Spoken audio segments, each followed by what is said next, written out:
For the last portion of my presentation, I will discuss the territory data provided and how I would apply it to my itinerary and time spent on campus. First, in order to better understand and utilize the data, I made a few additional calculations. I created a total sales row for each university to sum a total sales amount for 2009 and 2010. I then divided these two numbers to create a total year-to-date change, and then divided the 2009 total sales by total year-to-date change to find the total year-to-date percent change. I proceeded to do this for each university. The example of Cedarville University is provided. Then I wanted to better understand the territory as a whole. So I added all of the totals from each schools to discover the 2009 and 2010 total sales, total year-to-date change, and total year-to-date percent change for the entire territory.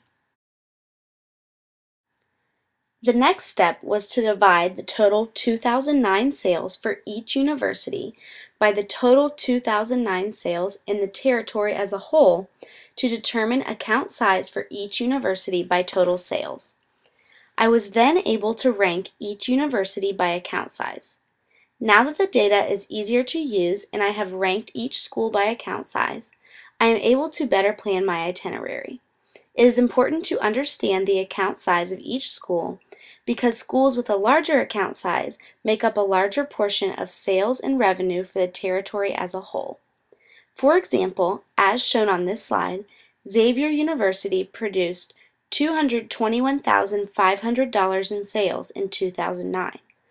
This makes up 7.6% of the total sales in the territory in 2009, making it the fifth largest account in the territory. This graph shows account size in relation to the territory as a whole. It is important to note that the three largest accounts combined, University of Dayton, Sinclair Community College, and Wright State University, constitute 69.8% of the total sales in this territory, making them extremely important. Based on the data, I would consider the University of Dayton, my third largest account, to be my first priority when planning my itinerary. This account constitutes 14.7% of my total sales for the territory and shows a 24% decrease in sales.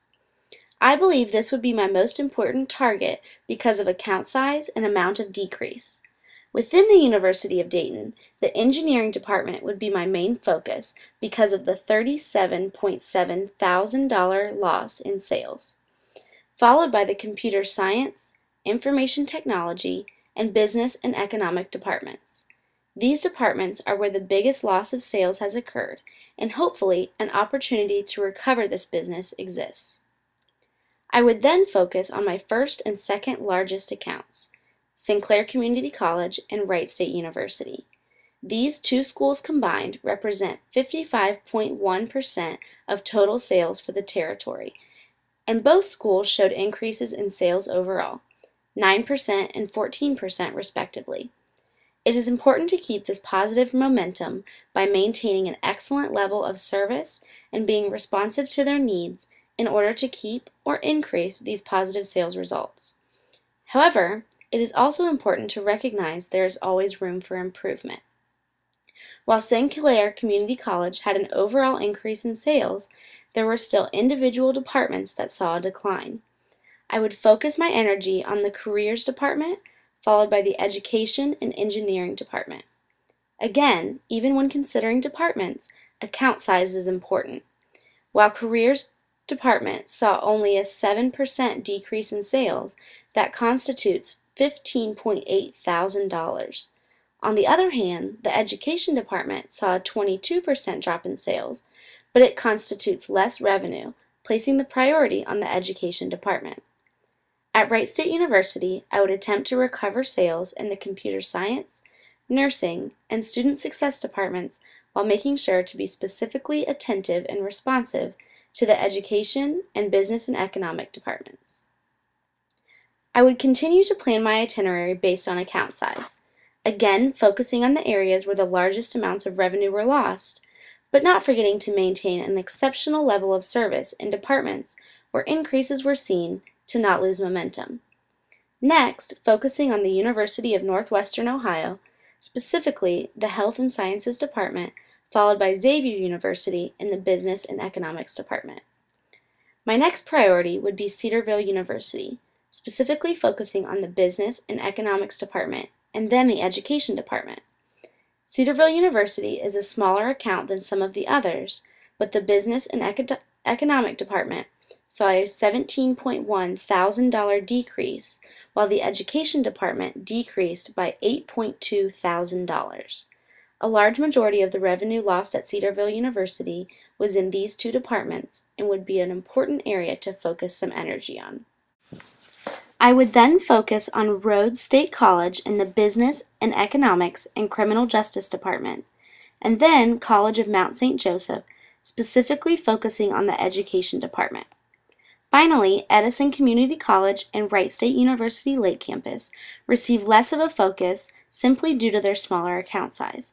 However, it is important to not overlook these last two accounts because losing their business would have caused a $72 thousand decrease in sales for 2010.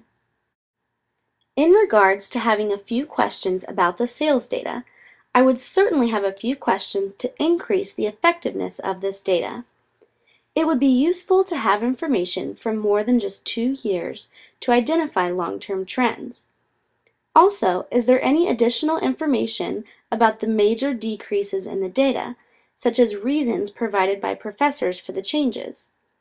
It would be also interesting to know what products were sold when major increases in sales occurred. Were only textbooks sold, or did a department adopt a technology product such as MyLab? Having insights like this might help a representative repeat this phenomena. This concludes my Pearson Education Campus Project presentation. After living a day in the life of a publisher's representative, I believe I would not only be effective and successful in the position, but also be passionate and excited about the role. I hope you've enjoyed this presentation and I appreciate your time. Thank you.